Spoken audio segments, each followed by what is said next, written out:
नमस्कार दोस्तों, जय माता दी। नवरात्रि चल रही है। इस नवरात्रि में आप तक यदि यह देवी भागवत महापुराण पहुंच चुका है तो आप बहुत ही भाग्यशाली हैं। आप अंत तक अवश्य सुनिएगा।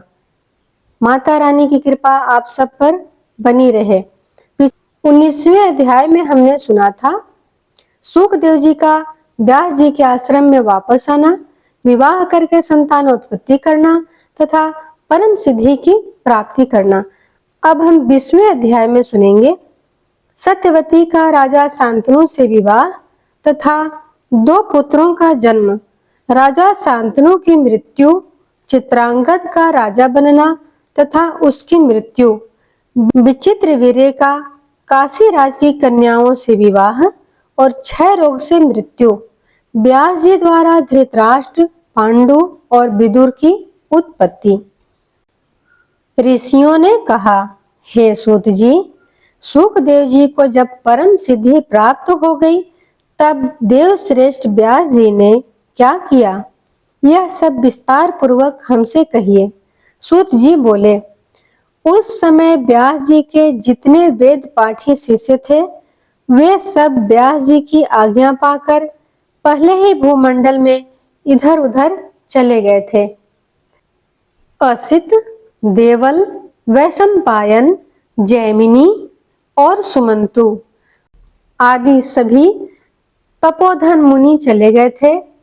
उन ऋषियों को अन्यत्र तथा अपने पुत्र सुखदेव को अंतरिक्ष में गया हुआ देखकर शोकाकुल व्यास जी ने वहां से चले जाने का विचार किया।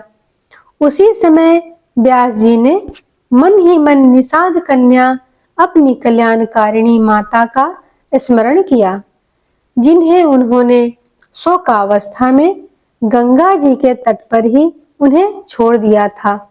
अपनी माता सत्यवती का स्मरण करके उस श्रेष्ठ पर्वत को त्याग कर महातेजस्वी व्यास जी अपने जन्म स्थान पर चले आए।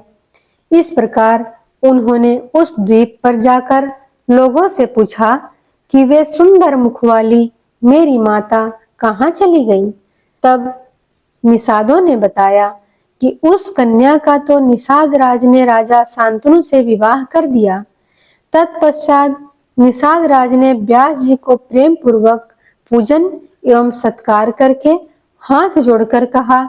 दास राज बोला, हे मुने, मेरा जन्म सफल हो गया और हमारा कुल पवित्र हो गया, जो कि आज देवताओं के लिए दुर्लभ आपका दर्शन प्राप्त हुआ। हे विप्रवर, आप जिस काम से आए हैं वह बताइए। हे विभो, धन, पुत्र, कलत्र आदि यह सब आपके अधीन है। निषाद राज के प्रार्थना करने पर व्यास जी ने सरस्वती नदी के सुंदर तट पर अपना आश्रम बनाया और सावधान चित्त होकर वे पुनः तप करते हुए वहीं रहने लगे। अपूर्व तेजस्वी महाराज शांतनु को सत्यवती के गर्भ से 2 पुत्र उत्पन्न हुए। इन दोनों को अपना भाई मानकर वनवासी व्यास जी अत्यंत प्रसन्न हुए। उसमें राजा का पहला पुत्र चित्रांगद रूपवान, शत्रुओं को कष्ट देने वाला तथा सभी शुभ लक्षणों से संपन्न था।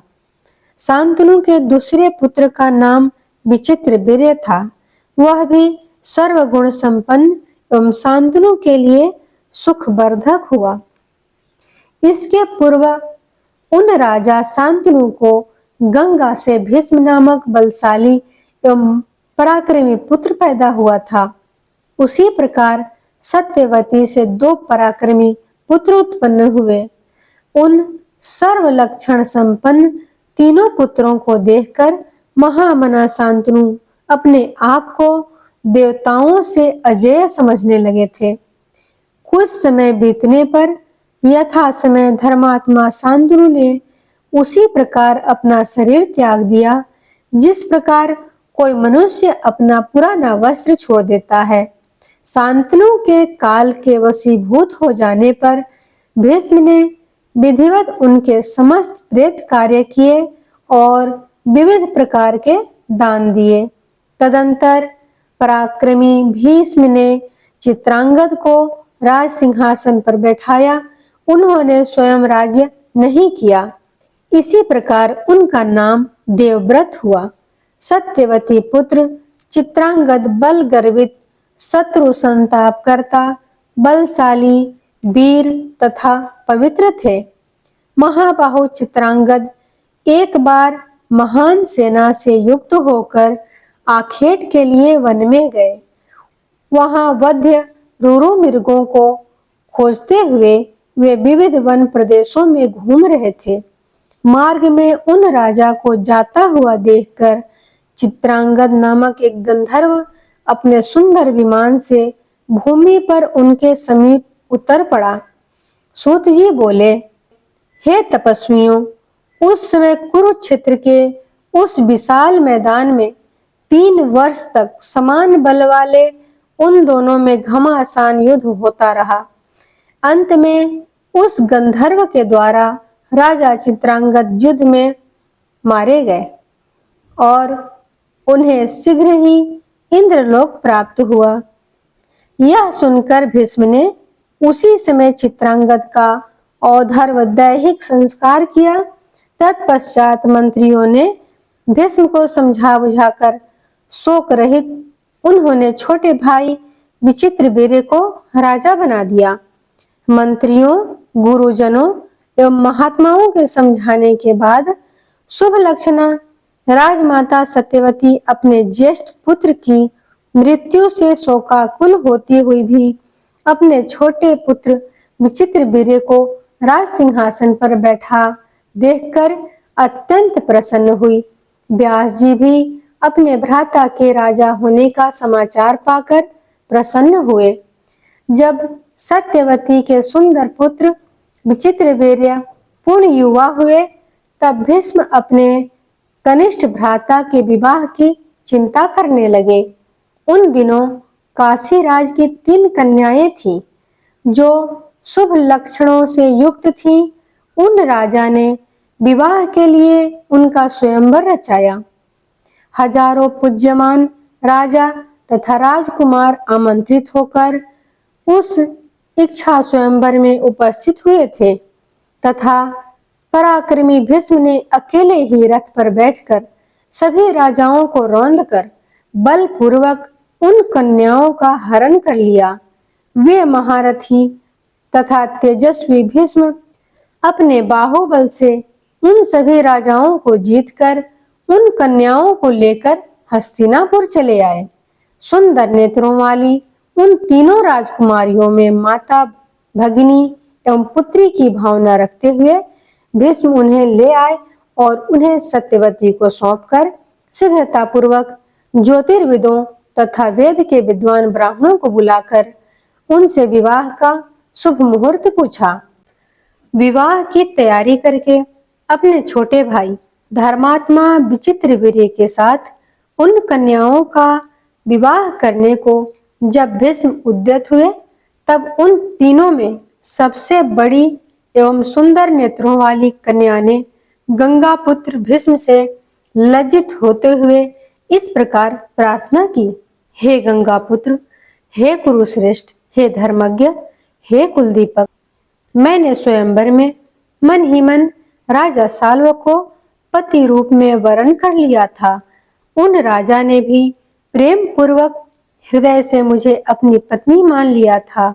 हे परंतप, अब आप इस कुल की परंपरा के अनुसार जैसा उचित हो वैसा कीजिए। उन्होंने पहले से ही मुझे वरण कर लिया है। हे गांगेय, आप धर्मात्माओं में श्रेष्ठ तथा बलवान हैं। आपकी जैसी इच्छा हो वैसा कीजिए। सूत जी बोले। इस प्रकार उन कन्या के कहने पर कुरुनंदन भीष्म जी ने कुल वृद्धों, ब्राह्मणों, माता सत्यवती तथा मंत्रियों से इस विषय में परामर्श किया। सबकी अनुमति प्राप्त करके धर्मज्ञ गंगापुत्र ने उस कन्या से कहा, हे वारानने, तुम स्वेच्छापूर्वक जा सकती हो। भीष्म से विदा होकर वह सुंदरी कन्या राजा साल्व के घर गई और अपने मन की अभीष्ट बात उनसे कहने लगी। हे महाराज, आपके प्रति आसक्त चित्त जानकर भीष्म ने मुझे धर्म पूर्वक मुक्त कर दिया है। अब मैं आ गई हूँ, आप मेरा पाणी ग्रहण कीजिए। मैं आपकी पूर्ण रूप से धर्म पत्नी होऊंगी। मैंने पूर्व में आपको चाहा है और आपने मुझे, इसमें संदेह नहीं है। साल्व ने कहा, हे सुंदरी, मेरे देखते देखते भीष्म ने तुम्हें पकड़ा और अपने रथ पर बैठा लिया, अतः अब मैं तुम्हारा पाणी ग्रहण नहीं कर सकता। कौन बुद्धिमान मनुष्य दूसरे के द्वारा उच्छिष्ट कन्या को स्वीकार करेगा? अतः भीष्म के द्वारा मातृ भावना से भी त्यागी गई तुम्हें मैं स्वीकार नहीं करूंगा। महात्मा साल्व ने रोती तथा विलाप करती उस कन्या का त्याग कर दिया और वह पुनः भीष्म के यहाँ आकर रोती हुई इस प्रकार कहने लगी, हे वीर, आपके त्याग देने के कारण साल्व भी मुझे स्वीकार नहीं कर रहे हैं। हे महाभाग, आप धर्मज्ञ हैं, इसीलिए आप मुझे स्वीकार कीजिए, अन्यथा मैं प्राण दे दूंगी। भीष्म ने कहा, हे वरवरणी, तुम दूसरे पर आसक्त चित्त वाली हो, अतः मैं तुम्हें कैसे स्वीकार करूं? हे वरारोहे, अब तुम चिंता त्याग कर शीघ्र अपने पिता के पास चली जाओ। भीष्म के ऐसा कहने पर वह अपने पिता के घर न जाकर वन में चली गई और वहां किसी निर्जन एवं परम पवित्र तीर्थ में तप करने लगी। काशीराज की अन्य दो रूपवती तथा कल्याणमयी कन्याएं अंबिका एवं अंबालिका विचित्रवीर की रानियां बन गईं। महाबली राजा विचित्रवीर भी उन दोनों के साथ कभी राजभवन में और कभी उपवन में आनंद पूर्वक विहार करने लगे। इस प्रकार पूरे 9 वर्ष तक मनोहर क्रीड़ा करते हुए राजा विचित्रवीर्य राजयक्षमा रोग से ग्रसित हो गए और अंत में मृत्यु को प्राप्त हुए। उस समय पुत्र के मर जाने पर माता सत्यवती को बड़ा दुख हुआ और उन्होंने मंत्रियों द्वारा पुत्र के सभी प्रेत कर्म संपन्न कराए। तत्पश्चात एक दिन अत्यंत दुखी होकर सत्यवती ने भीष्म से एकांत में कहा, हे महाभाग, हे पुत्र, अब तुम अपने पिता शांतनु का राज्य संभालो और अपनी भ्रातृ जाया को स्वीकार करो और अपने वंश की रक्षा करो, जिससे महाराज यजाति का वंश नष्ट न हो जाए। भीष्म बोले, हे माता, अपने पिताजी के लिए मैंने जो प्रतिज्ञा की थी उसे तो आप सुन चुकी हैं, अतः मैं न तो राज्य ग्रहण करूंगा और न तो विवाह ही करूंगा। सूत जी बोले, तब सत्यवती चिंतित हो गई कि अब वंश कैसे चलेगा। अपने कर्तव्य के प्रति यदि मैं उदासीन रहूं तो अराजकता के व्याप्त होने पर मुझे सुख कैसे प्राप्त होगा। इस प्रकार माता को चिंतित देखकर भीष्म ने उनसे कहा, हे भामिनी, आप चिंता न करें। विचित्रवीर्य की पत्नी के गर्भ से क्षेत्रज पुत्र उत्पन्न कराइए। किसी कुलीन विद्वान ब्राह्मण को बुलाकर वधू के साथ नियोग कराइए। इसमें कोई दोष नहीं है, क्योंकि वंश रक्षा का विधान वेद में भी है। हे प्रसन्न वदने, इस प्रकार पौत्र उत्पन्न कराकर आप उसी को राज्य सौंप दीजिए। मैं उसके राज्य शासक का सम्यक संरक्षण करता रहूंगा। भीष्म की बात सुनकर सत्यवती ने अपनी कुमारी अवस्था में उत्पन्न अपने निर्दोष पुत्र द्वैपायन व्यास मुनि का स्मरण किया। स्मरण करते ही तपस्वी व्यास जी वहां आ पहुंचे और माता को प्रणाम करके वे तेजस्वी मुनि सामने खड़े हो गए। भीष्म ने उनको भली भांति पूजा की और माता सत्यवती ने भी आदर किया। उस समय महातेजस्वी व्यास जी वहां इस प्रकार सुशोभित हुए मानो धूम रहित साक्षात दूसरे अग्निदेव ही हों। माता सत्यवती ने व्यास मुनि से कहा, इस समय तुम विचित्र वीर्य के क्षेत्र में अपने तेज से सुंदर पुत्र उत्पन्न करो।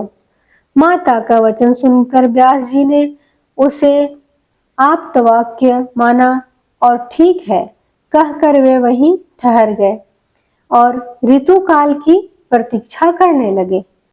जब अंबिका ऋतुमयी होकर स्नान कर चुकी, तब उसने मुनि व्यास जी के तेज से एक पुत्र उत्पन्न किया जो महाबली और जन्मांध था।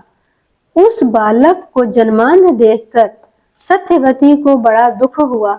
तब उन्होंने दूसरी बधू अंबालिका से कहा कि तुम भी शीघ्र एक पुत्र उत्पन्न करो। ऋतु काल प्राप्त होने पर उस अंबालिका ने व्यास जी से गर्भ धारण किया। उससे उत्पन्न पुत्र भी पांडु रोग से ग्रसित होने के कारण राजा होने के योग्य नहीं था। इसीलिए माता ने बधू अंबालिका को 1 वर्ष के बाद पुनः एक पुत्र के लिए प्रेरित किया।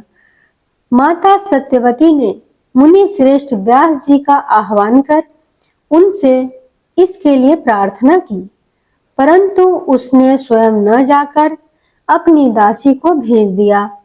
उस दासी के गर्भ से धर्म के अंश से युक्त शुभ विदुर उत्पन्न हुए।